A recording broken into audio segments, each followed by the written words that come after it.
Hello my lovely friends, it's Margaret and this is a reading vlog. Reading vlog numero dos for Reading Wrap 2018. If you have no idea what that is, check out my December TBR. I'll link it up here, I believe is where it goes.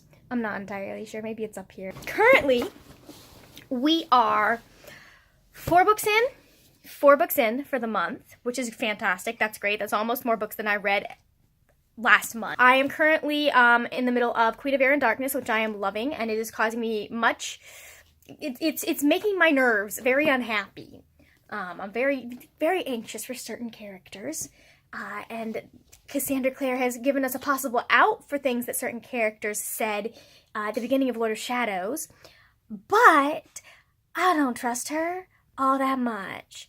But anyways, if you know what Thule is, if that means anything to you, yes, that's where I am currently, right at the beginning of that, in Queen of Air and Darkness. So I assume that's going to be finished in the next couple of days because I have not been able to, I've been listening to it nonstop.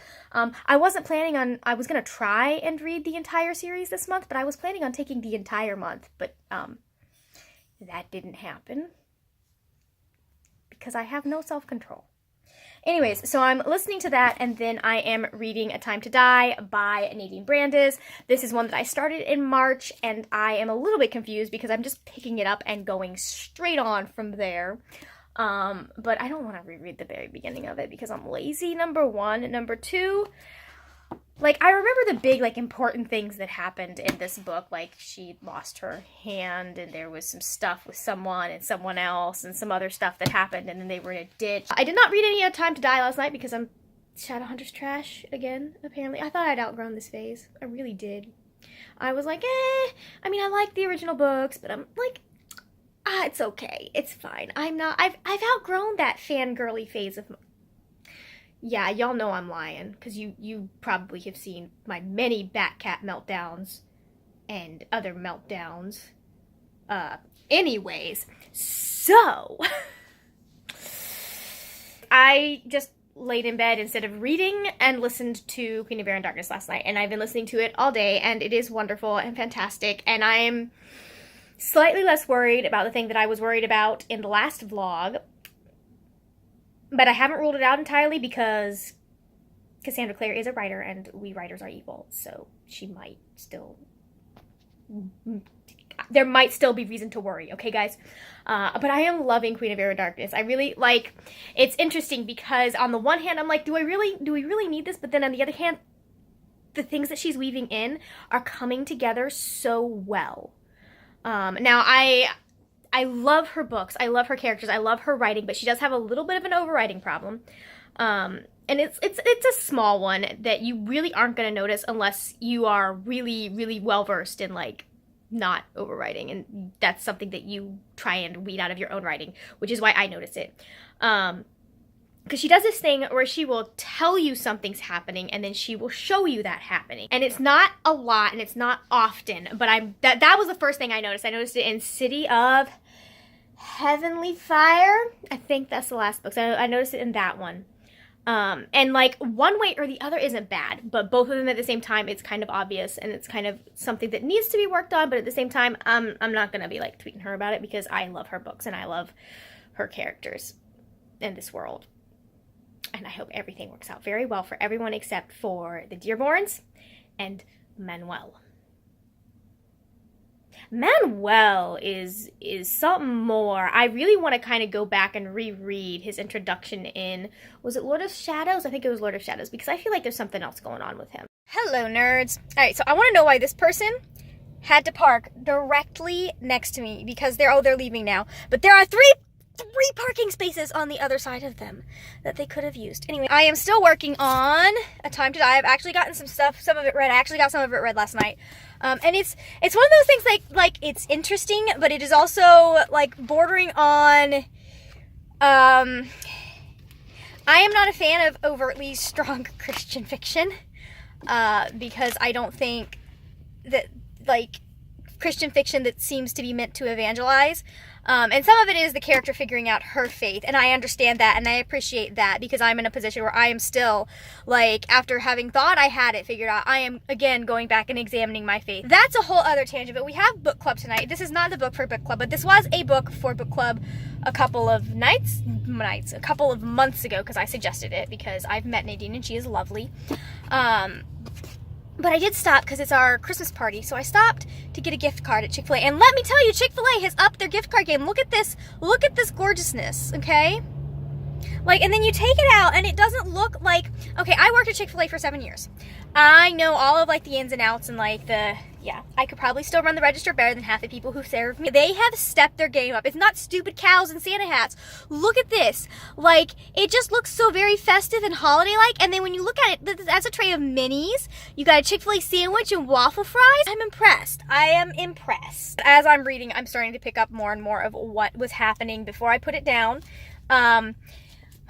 There is one thing that's bothering me, and I think it's just like one of those things that white authors accidentally do, that, like, we don't understand, like, we don't think are problematic, because it just, we don't see the world that way. We don't have to see it on a regular basis. Like, it's not a part of our daily lives.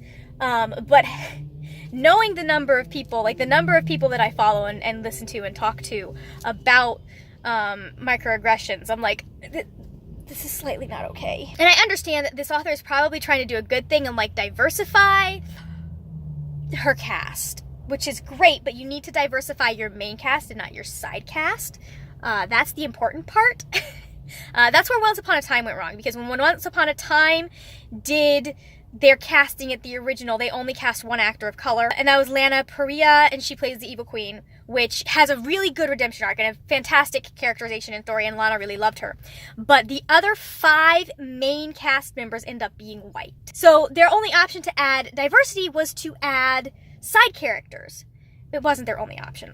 Let's be honest, they could have, like, but the traditional option is to add diversity through side characters, but then they kept killing these side characters off.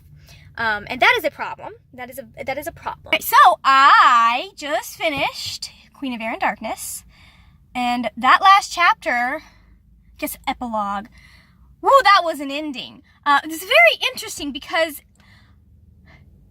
okay, so thoughts about this. I think Lord of Shadows is probably my favorite in the series. I really, really liked this one. I really liked parts of it, but especially towards the end. There were things that I felt she took maybe too long with. Not necessarily that we needed to cut the events that were happening, but, like, just stuff that was just like, we don't need this much devoted to this particular event or this particular, like, and I know some of it was set up for the next book. I think in kind of chronology. I know the next one coming out is Chain of Gold. There are children in front of me in the parking lot doing weird things. You know, he just spit. Anyways, so I know the next book that's coming out is Chain of Gold, and it's about Will Herondale's son, which I am all there for, guys. Okay, listen, I love me some Will Herondale. I absolutely adore that child. And getting to see him as an adult and see his wife as an adult makes my heart very happy. And I'm really excited for that one. I thought I would be, but I know that there's another book that's coming. Okay, anyways, I know that there's another book that's coming out that's going to be, like, later on. Like, it's going to be after. So this next book coming out is going to be before even the Mortal Instruments. It's like a follow-up to The Infernal Devices, which I think is still my favorite of her series. And then somebody was talking about the fact that, like, there are characters in this book that are going, like, side characters that are going to be getting their own book. I'm really interested to see Drusilla. That is who I really am invested in, like, seeing in the next book, because I want to see what happens with her, and I really liked her character. I really liked seeing her. I liked how she wrapped it up, and she wrapped up the main romance, and she wrapped up a whole bunch of other things. I was slightly frustrated because in Lord of Shadows on page 57, we're still talking about that. Lord of Shadows, page 57, she dangles something out there, and then in this, again, it is brought up again, that exact same thing. And I, being the TMI trash that I am, really wanted it to happen in this book. And now, having read the epilogue, because I was very frustrated at the end of the last chapter, although, I mean, like, it's not their book, I get it, it's not their book, but still, like, you dangle that in front of me twice, I'm gonna expect some follow-through in this book, but then the epilogue happened, and I was like, oh, okay, I feel slightly better about the fact that this didn't happen in this book. That was so frustrating, though. It is frustrating, and it's hard because this is probably her most ambitious, I think, novel that I've read, and I really like how she is handling the dual perspectives, because she's just gotten better as the books get along about doing dual perspectives, or multiple perspectives, not dual perspectives. But I am much more, like, I much more prefer, like, as much as I like getting all of these other parts of the story, like, I get attached to specific characters, and then those are the only characters that I care about. And despite the fact that, like, other characters might have parts of their narrative that are important, or might be part of their character story, I don't care. And so much of the last chapter, I was just like, but, like, could you at least give me an answer on this one thing that you have dangled in front of me before getting to everyone else? I'm shipping trash, guys, and I will always be shipping trash, and I don't feel bad about that. Anyways, I am at the library, and that is because I just walked out with a record 8 books. I'm pretty sure I've walked out with more, but, like, these are all pretty thick and chunky. So I was like, wow. I feel really awkward walking out of the library. It looks like I'm robbing the library. But here, hold on, I gotta switch hands. Impromptu library haul to show you guys what I got today, because I got it. I checked out Wonder Woman Rebirth Volume 5, Heart of the Amazon, once again, because I need to actually read this, and I could have read it before it needed to go back, but I have a comic book bestie that I share graphic novels with, and so I got it so that there would be leeway so that she could also read it, because she's been reading it along with me. I also got Two Dark Reigns by Kendara Blake, which is one of my most anticipated sequels of the year. I also got Wildcard by Marie Lu, which I got from the library as an audiobook, and then I wasn't able to listen to it before it had to go back. We're just kidding. I also got Other Earth by Jason Segel, because I am not buying it until I've read it, because I was not impressed with the first one, but I have heard that this guy gets a bit better, and that you get more into the characters and stuff, so that's cool. I'm just throwing books on my car. I also got The Afterlife of Holly Chase by Cynthia Han. It intrigued me, and so I decided I would get it, because I am going to need some more audiobooks, and I've started doing this thing where, like, I try and get the physical copy of the audiobook, so I can kind of track my progress better. You saw that in the last vlog.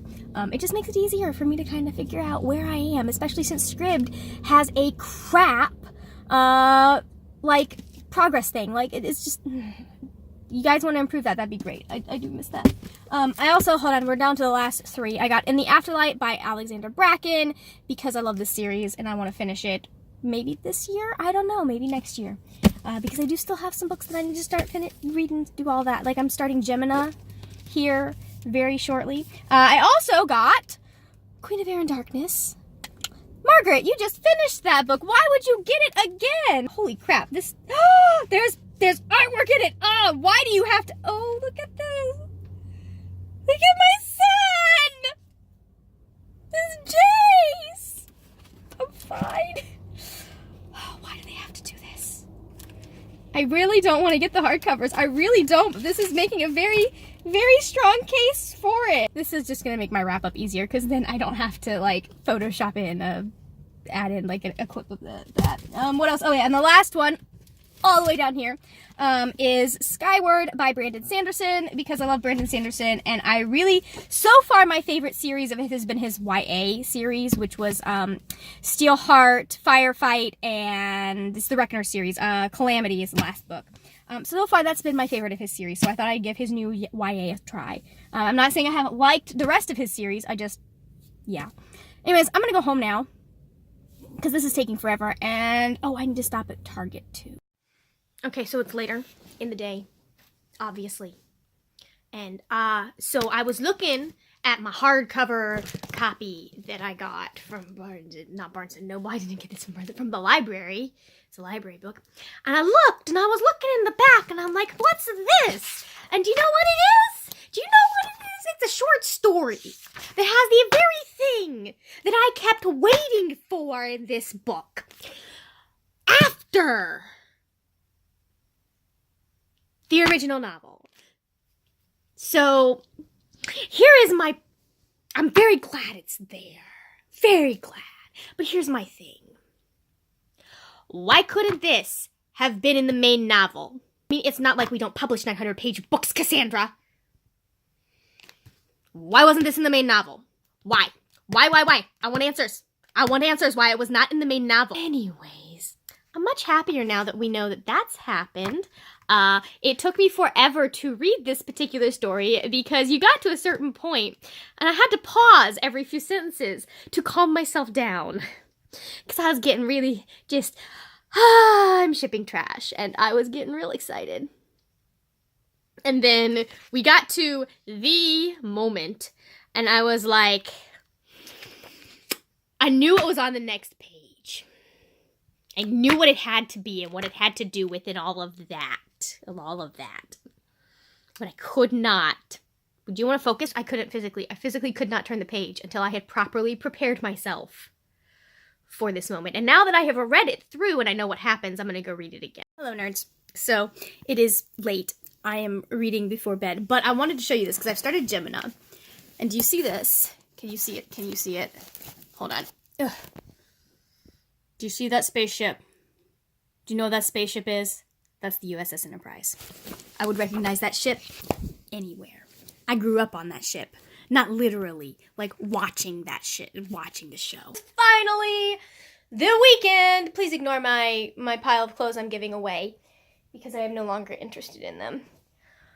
Anyways, so haven't gotten that much more reading done since yesterday because obviously I've been at work and then I was trying to get caught up on BookTube now that Queen of Air and Darkness does not have me in a chokehold. But I did read a little bit more of Gemina when I was eating my dinner tonight, and I really like it. I'm starting to think I might regret getting attached to one of these characters because there's blood on these diary pages, and I have a feeling like I know who ends up with who, so I have a feeling it's not going to go well for this person that I'm starting to get attached to because he seems kind of sweet. But at the same time, please ignore the weirdness that's going on with my hair. I put my hair back because I'm getting ready to film. Should be interesting today because we are trying out, I'm trying out a new foundation and a new primer. This is the Wet n Wild Photo Focus Foundation, which is supposed to be really good if you have fine lines and also really good if you have really sensitive skin. And then this is the CoverGirl True Blend Base Business Skin Smoothing stuff. So if my makeup looks really good in my Magical Readathon TBR, it's because of these products. The two that I'm using, the foundation's too light for me anyways, and it's still kind of iffy sometimes. And I'm trying to find one that doesn't burn and doesn't irritate my skin at all. And then my primer, again, same thing. Like some days my skin's fine with it and some days my skin is not. So I'm going to go put that makeup on now. I also got, if y'all ever wonder how I get my winged liner, I have two ways. And one of them, because I've been feeling lazy, is the Maybelline Master Precise felt tip pen. And the other one, I have a really, really fine, like fine eyeliner, winged eyeliner brush.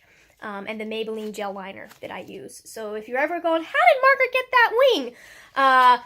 Patience, trial and error, maybe some concealer and things that are smarter than I am. Oops. So I can already tell that this foundation is a much better match for my skin than, is this hot? It's hot, it's hot, good. I am making myself tea for my video that I'm doing today. Sorry, that was really close to my face. None of y'all deserve that. Anyways, this is already like, I don't look like a ghost. Which, I mean, I am like 6 different shades of pale, but I'm not like albino. So, all right, we're gonna do 2 packets of tea. I'm gonna need my hands. Anyways, I'm liking this. Look at this. I like this makeup look. I wasn't sure if I was gonna like it, but with the eyeliner and the lipstick, it all came together. So I'm gonna make this tea so I can go film a video. So it looks normal like this. And then I blink and it's like all of the blue everywhere. Where did I put my tea? I'm very distracted by my eyeshadow right now. I'm very disappointed. I don't know what I did with my drink. But all of my videos have been, I'm so happy because I don't have Farrah out to show you. But the Joy Crate gave us a Resand print to go with the Farrah print that we got last month, and so I don't have to worry about finding a companion for Feyre because she's got it. Her man is right here. I don't like having my OTP up by themselves. Look, see? The ultimate OTP, right there, I got Catwoman, and there's a Batman. He was very lonely and by himself for a very long time. And then I got her, and I was like, I don't really have a Batman that matches her, but then I realized I have that Batman. So, anyways, I'm weird like that. I like to have my OTPs together. You hear that, DC? So, please explain to me, that way, why this is up on the very top shelf of my bookshelf. I am a short person. How did you get up there? How did you get up there? Really? Good morning, everyone. It's kind of early in the morning, and Florida's being Florida because it is rainy as can be. It's been raining since last night, which is fine. We need the rain. But it also means there's probably a cold front coming through, which is not fun for Margaret. Anyways, this is probably the only clip you're going to see from me, because I am doing Haley's 24-hour readathon. So I'm basically going to be filming that as a separate vlog. And I will eventually link to it when it gets up, maybe, but who knows when it will be available. Because you know how I am with my vlogs. Hello, nerds. So, real quick recap from yesterday, since yesterday was, oh, I got mascara. Real quick recap from yesterday, since yesterday, you'll see the vlog later of the 24-hour readathon I did. But I read 431 pages. I got quite a bit of the way into The Young Elites by Marie Lu. That's my audiobook for the moment. I got a little bit of Gemini read, and then I got all the way there in Catwoman Soul Stealer. I'm actually liking this, especially on this second reread. I feel like I have my issues with some of her interpretation for other characters, but I feel like she got Selena correct. Anyways, I'm here. I'm about to have fajitas because I'm hungry. And it's dinner time, and I didn't eat all of it during my lunch, so why not? So I will check in with you guys later. It is the end of the evening, which means it's time for Margaret to go to bed, because she needs a full night's sleep. That's how she works. She also needs to take all this makeup off before it makes her allergies mad. So we finished Catwoman Soul Stealer, and okay, hold on, guys.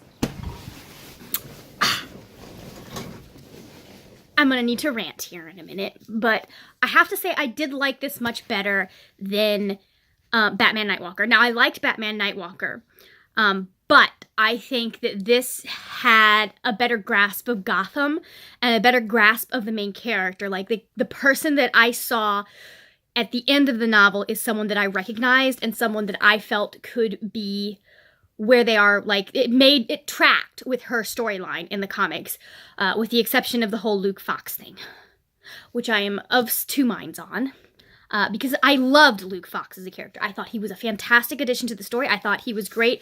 I'll have an in-depth wrap-up of this. I liked having him in the story. I thought he really added to the story, and I didn't think we needed Bruce at all. Like, we didn't need Batman at all because we had Luke, and he was interesting, and he was his own character, except when he was freaking with Selena. And then it was just like, I'm like, Selena has literally had these conversations with Bruce. Like, I loved having him, but at the same time, I really, like, I cannot believe I am saying this. Okay, guys, just think about me. Think about who I am. And I'm saying this book didn't need any romance. Check outside your window, guys. Pigs are probably flying. Here's my thing, and this is the same issue, and I felt it was more an issue with Batman Nightwalker than it was with this, because in this, at least, Luke was his own character. Versus whatever her name was from Batman Nightwalker. She felt like a literal carbon copy of Selena. Just different ethnicity, different name. That was basically a little bit different backstory. And so it really does frustrate me with these that they clearly want that Batman-Catwoman dynamic, because they tried to recreate it in Batman Nightwalker and they tried to recreate it in Catwoman Soul Stealer. But they don't want to use both sides of that equation. They only want to use half of that equation. And I'm like, that frustrates me because I can understand why they did not use that in Batman Nightwalker, because Selina would have been a little bit too young, considering the age gap between her and Bruce. It would have been really creepy to have 18-year-old Bruce hitting on a 13-year-old, okay? That would have been creepy. But with Selina as a 19-year-old, they could have used Bruce. He could have been the other side of the equation. And the thing that really frustrates me about it is that with Selina's storyline, and part of why, like, Bruce's presence in her life is so impactful is he's one of the very first people who has come into her life and actually been like, you know what, I want to help you. And so it frustrates me to have that very important and crucial connection, and part of what is the central part of their relationship is that they understand each other, and that they're there for each other in a way that no one else really seems to understand. That frustrates me that they tried to recreate that with Luke Fox. But at the same time, I loved having Luke Fox as a character. I just wish they hadn't tried to do the freaking romance. I'll do a full review, and I'm probably going to do a review and then a spoiler section so I can kind of talk about some of these things that really bugged me in depth. There was so much I loved it. Like, there was so much I loved in it. I do feel like she really got Selina's character correct, and that she really got, like, one of the things I really liked about it is that in this one, like, there's a tendency for people to downplay Selina's intelligence. I think I've mentioned this before. And in this one, like, she really is a good, like they show how smart she is, and the fact that she just the things that she could have been if she had the same, like, just imagine who she could, like, just, it makes you wonder who she could have been if she had the same privilege as Bruce had.